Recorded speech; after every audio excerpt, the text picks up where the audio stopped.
Halo teman-teman semuanya, perkenalkan nama saya Selviana Turmai dengan NIM 230106005. Di sini saya akan menjelaskan tentang modul ajar yang saya gunakan, yaitu PBL. Teman-teman, ini adalah langkah awal yang harus ada dalam modul, yaitu yang pertama informasi umum. Yaitu yang pertama identitas modul, di dalamnya berisi penyusun, yaitu saya Selviana Turmai, tahun pelajaran 2004 atau 2025, jenjang sekolah SMA, mata pelajaran kimia, kelas 10 semester 1, fase E, alokasi waktu 2 JP, 1 kali pertemuan, materinya itu teori mekanika kuantum. Yang kedua itu kompetensi awal. Di dalam kompetensi awal yang harus dimiliki peserta didik untuk mencapai pembelajaran adalah siswa harus menguasai kompetensi dasar dalam fisika dasar seperti hukum gerak Newton dan menguasai matematika dasar seperti aljabar, persamaan, eksponensial, dan bilangan kompleks. Yang ketiga itu profil pelajar Pancasila, yaitu di dalamnya ada beriman, bertakwa kepada Tuhan Yang Maha Esa, dan berakal mulia. Yang kedua, gotong royong. Yang ketiga, mandiri. Yang keempat, bernalar kritis. Lalu pada sarana dan prasarana. Di dalamnya itu ada sarananya itu ya bahan ajar, buku cetak, kimia kelas 10, LKPD, prasarana, LCD, dan laptop. Lalu ada target peserta didik, yaitu di dalamnya berisi semua peserta didik dalam suatu kelas, baik yang reguler, pencapaian tinggi maupun yang memiliki kesulitan belajar serta mempelajari materi ini.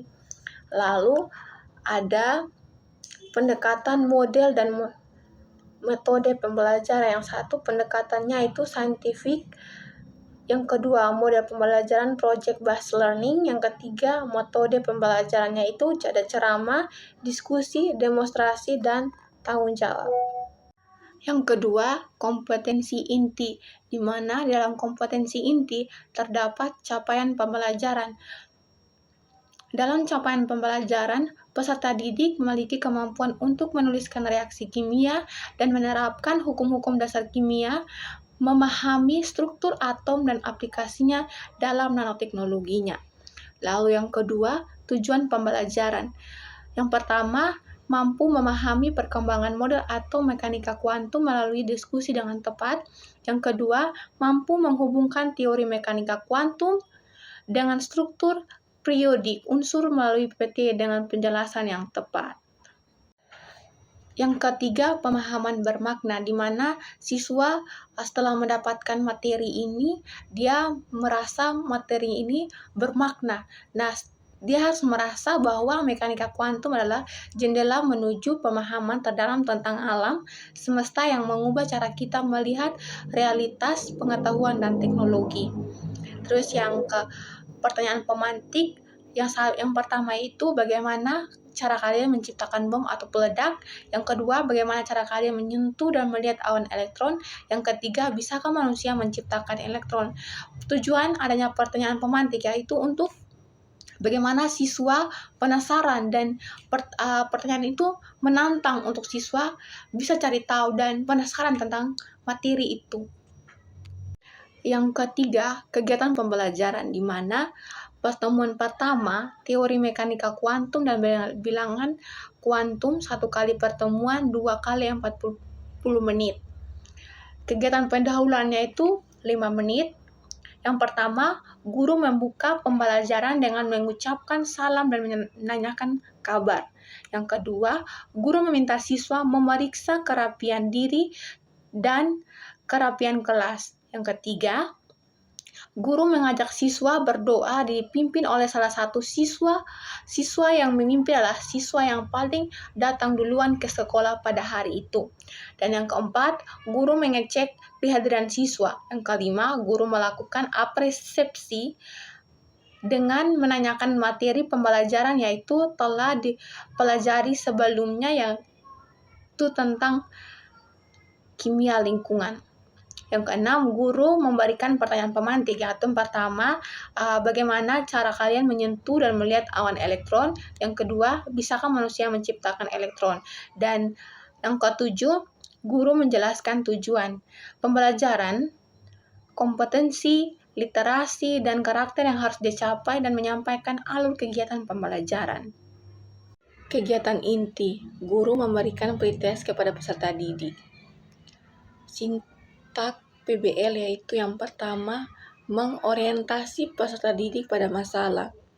Peserta didik diminta untuk memperhatikan gambar pembelajaran mengenai pemahaman teori mekanika kuantum dan mengembangkan dasar ingin tahu peserta didik. Guru memberikan suatu masalah. Yang kedua, mengorganisasi peserta didik. Guru menuntun dan mengorganisasi peserta didik dalam pembagian dan pembentukan kelompok dan memberikan LKPD yang berhubungan dengan masalah dari gambar dan menjelaskan sistematika pengerjaan LKPD. Peserta didik melakukan penyelidikan, mencari data atau referensi. Kegiatan dilakukan secara bekerja sama dengan bertanggung jawab dan teliti. Pada sintak yang ketiga, membimbing, menyelidiki. Peserta didik melakukan diskusi untuk menyelesaikan masalah atau menjawab pertanyaan. Diperbolehkan mencari literatur dari buku atau bahan ajar dengan bantuan dan bimbingan guru. Sintak yang keempat, mengembangkan dan menyajikan hasil data. Peserta didik menuliskan hasil diskusi pada LKPD yang disediakan, lalu masing-masing kelompok untuk mempresentasikan hasil diskusi. Lalu sintak yang kelima, menganalisis dan mengevaluasi proses pemecahan masalah. Guru membimbing peserta didik dan mendorong kelompok lain memberikan apresiasi serta kritik atau saran pada kelompok yang presentasi. Peserta didik dibantu guru melakukan evaluasi pembelajaran untuk mengetahui sejauh mana pengetahuan yang diperoleh peserta didik. Pada kegiatan penutup 3 menit, guru mereview pembelajaran dan menuntut peserta didik membuat kesimpulan hasil belajar. Yang kedua, guru menuntun peserta didik untuk refleksi mengenai kegiatan pembelajaran dan pengalaman yang dialami selama bekerja sama dalam kelompok. Pertama, apa yang telah dipahami siswa. Yang kedua, apa yang belum dipahami siswa. Yang ketiga, bagaimana perasaan siswa. Yang ketiga, guru memberikan post-test kepada peserta didik. Yang keempat, guru menyampaikan materi pertemuan berikutnya. Peserta didik diharapkan mempersiapkan diri. Lalu yang kelima, mengakhiri kegiatan pembelajaran dengan berdoa bersama dan salam tutup. Lalu ada asesmen yang digunakan. Asesmen pertama itu asesmen diagnostik, adanya penilaian asesmen diagnostik kognitif dan asesmen diagnostik non-kognitif. Asesmen formatif yaitu jenis penilaian sikap, teknik penilaian antara siswa, observasi profil belajar Pancasila, bentuk daftar cek, jenis penilaian keterampilan, teknik penilaian untuk kerja presentasi, dan bentuk skala penilaian. Sumatifnya yaitu memberikan soal esai untuk mengetahui dan mengukur kemampuan peserta didik. Lalu ada asesmen diagnostik non-kognitif, yaitu seperti ini bentuknya. Asesmen diagnostik kognitif, yaitu berupa soal yang pertama, apa perbedaan antara orbit dan orbital dalam konteks atom. Yang kedua, apa fungsi dari bilangan kuantum utama atau N. 3. Apa bentuk dari orbital S, P, D, dan F. Keempat, berapa jumlah orbital dalam subkulit. Dan ada asesmen formatif instrumen penilaian sikap, yaitu seperti ini, di mana ada penilaian antara teman, dan berikan penilaian terhadap teman satu kelompok kalian sesuai dengan arahan dari guru, kemudian berikan tanda centang pada kolom berikut yang benar sesuai dengan teman kalian, yaitu kolom yang ini. Rubrik penilaian yaitu K sama dengan 1, C sama dengan 2, B sama dengan 3, SB sama dengan 4. Keterangan skor 4 jika 4 indikator yang terlihat, jika 3 indikator yang terlihat, yang kedua jika 2 indikator yang terlihat, yang ke satu jika indikator yang terlihat. Kriteria nilai A sama dengan 80 sampai 100 baik sekali, 7 sampai 79 baik, 60 sampai 69 cukup, 60 kurang. Dan ini adalah jawaban soal yang ada dalam LKPD.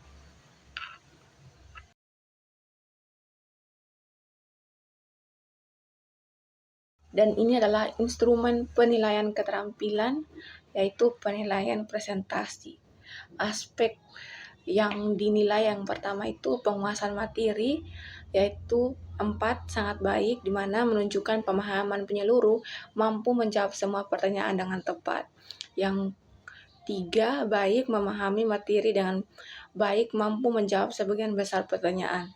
Yang kedua cukup, pemahaman terbatas, beberapa pertanyaan tidak jawab dengan baik. Yang satu kurang, tidak menguasai materi, kesulitan menjawab pertanyaan.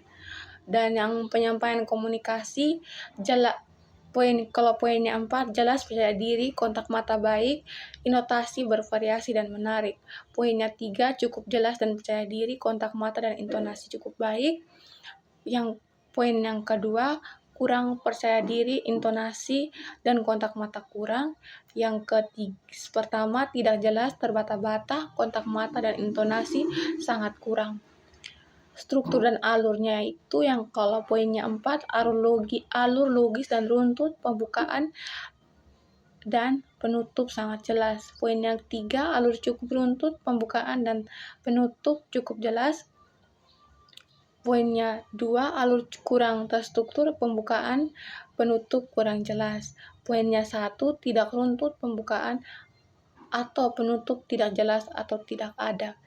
Lalu aspek yang ke media atau alat bantu, poinnya 4, media menarik, relevan, dan mendukung isi presentasi dengan sangat baik. Poin ketiga, media cukup menarik dan relevan. Poin kedua, media kurang menarik atau kurang relevan. Poin 1, tidak menggunakan media atau media tidak relevan. Dan waktu presentasi, kalau poinnya 4, tepat waktu sesuai durasi yang ditentukan. Poin ketiga, sedikit melebihi atau kurang dari waktu yang ditentukan. Poin 2, terlalu singkat atau terlalu panjang dari waktu yang ditentukan. Poin 1, tidak memperhatikan batas waktu.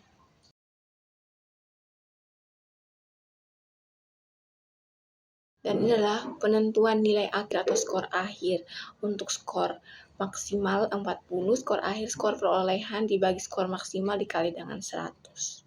Dan juga ada kriteria pengayaan dan remedial. Pengayaan bagi peserta didik yang sudah mencapai tujuan pembelajaran dengan capaian tinggi di atas capaian rata-rata kelas, diberikan materi melebihi cukup TP dengan pendalaman sebagai pengetahuan tambahan agar mereka dapat mengembangkan potensinya dengan optimal. Ada juga soal pengayaan untuk melatih atau mengembangkan kemampuan peserta didik. Remedial bagi peserta didik yang belum mencapai tujuan pembelajaran atau capaiannya di bawah capaian rata-rata kelas, diberikan bimbingan untuk memahami materi atau pelajaran mengulang, maka remedial dilakukan dalam bentuk tugas. Bentuk soal pengayaan dan jawaban skornya 10, di mana rubriknya penentuan nilai akhir atau skor akhirnya itu untuk skor maksimalnya 30, skor perolehan dibagi skor maksimal dikali dengan 100. Dan ini adalah lembar kerja peserta didik LKPD, di mana identitas LKPD item pertama teori mekanika kuantum, mata pelajaran kimia semester 1, SMA Negeri 1 Gaha Ori Angu. Ada kelompok nama, di mana di dalam LKPD terdapat capaian pembelajaran dan tujuan pembelajaran. Capaian pembelajaran yaitu peserta didik memiliki kemampuan untuk menuliskan reaksi kimia dan menerapkan hukum-hukum dasar kimia, memahami struktur atom dan aplikasinya dalam nanoteknologinya. Tujuan pembelajarannya itu mampu memahami perkembangan model atom mekanika kuantum melalui diskusi dengan tepat, Yang kedua, mampu menghubungkan teori mekanika kuantum dengan struktur periodik unsur melalui PPT dengan penjelasan yang tepat. Dan ada juga petunjuk pelajar. Yang pertama, membentuk kelompok sebanyak 4 kelompok. Lalu yang kedua, bacalah dan pahami dengan baik uraian materi yang disajikan pada masing-masing kegiatan pembelajaran. Apabila terdapat materi yang kurang jelas, segera tanyakan kepada guru. Lalu yang ketiga, menjawab tugas-tugas dengan tepat. Lalu keempat, tugas akan dipresentasikan di depan kelas. Waktu pengerjaan 30 menit. Dan ada juga informasi pendukung, di mana informasi pendukung ini adalah sebuah penjelasan singkat tentang mekanika kuantum atau pengertian mekanika kuantum. Dan ini adalah model problem based learning, yaitu yang pertama, mengorientasi peserta didik pada masalah. Setelah mempelajari materi teori mekanika kuantum, perhatikan gambar di bawah ini, yaitu sebuah gambar orbital S dan orbital P. Lalu pertanyaannya adalah, berdasarkan gambar di atas, apa kalian ketahui tentang orbital? Lalu mengorganisasikan peserta didik, yaitu pertanyaannya, berdasarkan gambar di atas, apa yang kalian ketahui tentang orbital? Lalu yang kedua, bagaimana hubungan orbital S dan orbital P? Pertanyaan ketiga, apa arti dari label X, Y, dan Z pada gambar orbital, khususnya pada orbital P? Apakah label ini juga berlaku pada orbital S? Dijelaskan perbedaannya. Lalu sintak yang ketiga, membimbing menyelidiki peserta didik, yaitu simaklah penjelasan berikut untuk menjawab pertanyaan, yaitu sebuah penjelasan tentang orbital S dan orbital P. Pada sintak yang keempat itu, mengembangkan dan menyajikan hasil diskusi. Peserta didik menyajikan hasil diskusi depan kelas atau mempresentasikan. Lalu sintak yang kelima, menganalisis dan mengevaluasi proses, yaitu kesimpulan dari hasil diskusi, dan ada evaluasi juga di mana berupa kuis.